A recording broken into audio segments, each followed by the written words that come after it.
Break के बाद आप सभी दर्शकों का अन्नदाता में स्वागत है।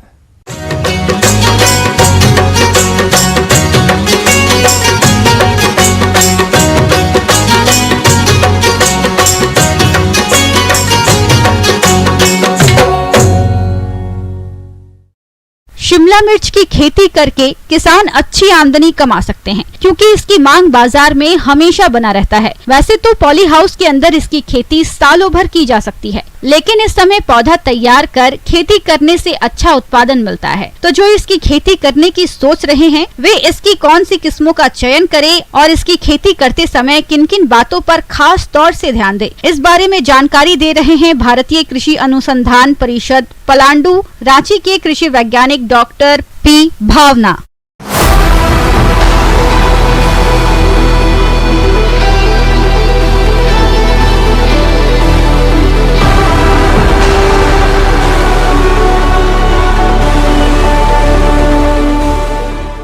शिमला मिर्च ऐसे सब्जी का खेत है कि ये बाहर से आया है। ये जो सब्जी है बाहर से आया है, इंडिया में ओरिजिन नहीं हुआ है।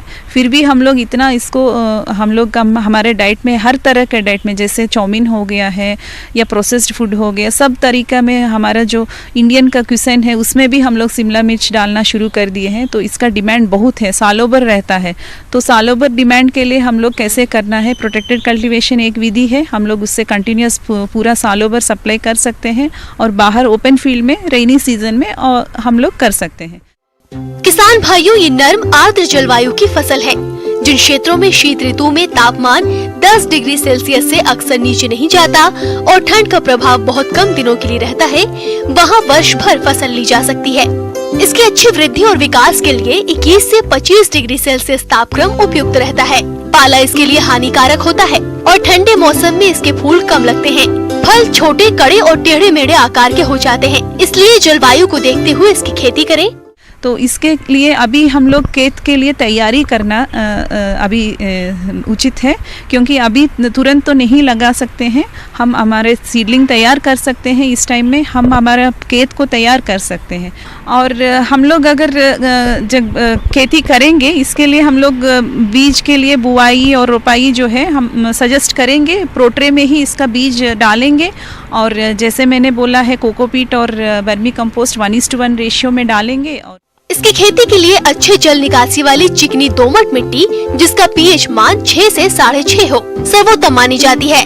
इसके पौधा रोपण के लिए मुख्य खेत को अच्छी तरह से 5 से 6 बार जुताई करके गोबर की खाद या कंपोस्ट अंतिम जुताई के पूर्व खेत में अच्छी तरह से मिला दें। तो इसके लिए जो कंपोस्ट जो है, जो अच्छा सड़ा हुआ जो गोबर खाद जो बोलते हैं, उसको आपको डालना है। लगभग 20 टन प्रति हेक्टेयर में डालेंगे। और इसके साथ एग्रीकल्चर लाइम जो है, तो उसको भी हम लोग 5 क्विंटल प्रति हेक्टेयर डालना है। और ये सब डाल के आपको जो कल्टीवेशन जो है, जो खुदाई जो बोलते हैं, उसको आपको अच्छे तरह से 2-3 बार मिलाना है। उसके बाद बेड प्रिपेयर करेंगे, वो भी राइज्ड बेड ही कीजिएगा। अगर पॉली हाउस में भी कर रहे हैं तो राइज्ड बेड ही कीजिए। जो खाद का बात आ रहा है, जो फर्टिलाइज़र जो डालना है, जो नाइट्रोजन और फॉस्फोरस जो पोटैश है, बेसल डोज जो है आपको 20, 25 और 20 का रेशियो में डालना है। और बाद में आपको नत्रजनी 2 बार डालना होगा, फ्लेवरिंग के टाइम में, और बीच में और एक बार 1 महीना के बाद डालना है। तो ये 3 स्प्लिट डोज में डालना है नाइट्रोजन जब भी डालेंगे। तो इसके लिए अभी ये जो मौसम है बहुत बेस्ट सीज़न है, क्योंकि हमारा जो सूर्य रश्मि है इसी को हम लोग इस्तेमाल करेंगे। हमारा जो प्रोटेक्टेड कल्टीवेशन का जो बेड है, वो सबको पूरा अच्छा तरह से मिट्टी को मिला लेंगे और उसके ऊपर जो ट्रांसपेरेंट पॉलीथीन शीट होता है उसको हम लोग धकेलेंगे, चारों ओर से मिट्टी से धकेल के छोड़ देंगे 15-20 दिन। उसमें क्या होता है, बाहर का जो सूर्य रश्मि है, ये पॉलीथीन अंदर अपना तापमान बढ़ा लेता है और अंदर का जितना फफूंद है, स्पोर्स है, बैक्टीरिया है, नेमेटोड है, प्यूपे है, ये सब मर जाता है, क्योंकि टेम्परेचर बहुत हाई हो जाता है। नेचुरल वे में आप अपना सॉइल को स्टेरलाइज कर रहे हैं, तो हमारा जो मिट्टी है फिर से हमारा नया मिट्टी बन जाता है। इससे हमारा पौधा भी ग्रोथ अच्छा आता है और हमारा उपज भी बढ़ता है। इसके बाद इसकी रोपाई के लिए भूमि की सतह से ऊपर उठी और समतल क्यारियां बनाएं। अगर ड्रिप और मल्चिंग के माध्यम से पौधों की रोपाई करनी है तो ड्रिप लाइन क्यारियों पर बिछाएं। बाद में प्लास्टिक मल्च बिछा दें। एक क्यारी पर पौधों की सामान्यतः 2 कतार लगाते हैं, इसलिए उसी के अनुसार मल्च में छेद बनाएं। शिमला मिर्च में अगर देखेंगे तो शिमला मिर्च में ज़्यादा डिमांड रहता है कलर्ड वाला माने रंगीन वाला।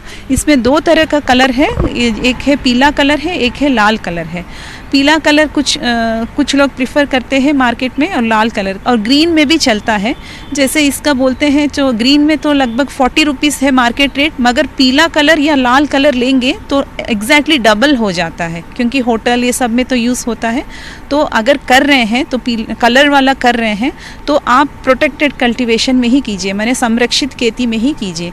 अगर हम लोग वैरायटी या किस्म के बारे में बात करेंगे तो पीला कलर में हम लोग का जो संस्थान से रिलीज़ हुआ है स्वर्ण प्रफुल्लिया करके है, ये हमारा येलो कलर में आता है। जैसे पकने के लिए छोड़ देते हैं तो येलो कलर में आता है। इसका लगभग आपको उपज भी बहुत अच्छा आता है, लगभग 40 टन तक आता है। बीज का भी ट्रीटमेंट करेंगे बैविस्टिन और ट्राइकोडर्मा विरिडे से, डैम्पिंग ऑफ से बचा देगा हमारा जो सीड को और सीडलिंग को। और हमारा जो बीज है तैयार हो जाएगा रोपाई के लिए, आपको लगभग 20 और 25 दिन में तैयार हो जाएगा। इसका जो सीड रेट है लगभग 250 ग्राम से 300 ग्राम प्रति हेक्टेयर आप डाल सकते हैं। रोपण और दूरी सामान्यतः 10 से 15 सेंटीमीटर लंबा 4 से 5 पत्तियों वाला पौधा जो कि लगभग 45 से 50 दिनों में तैयार हो जाता है। पौधा रोपण के एक दिन पूर्व क्यारियों में सिंचाई कर देना चाहिए ताकि पौधा आसानी से निकाला जा सके। रोपाई के पूर्व पौध की जड़ को बाविस्टिन 1 ग्राम प्रति लीटर पानी के घोल में आधा घंटा डुबा कर रखना चाहिए। इसके बाद पौधे की रोपाई करनी चाहिए।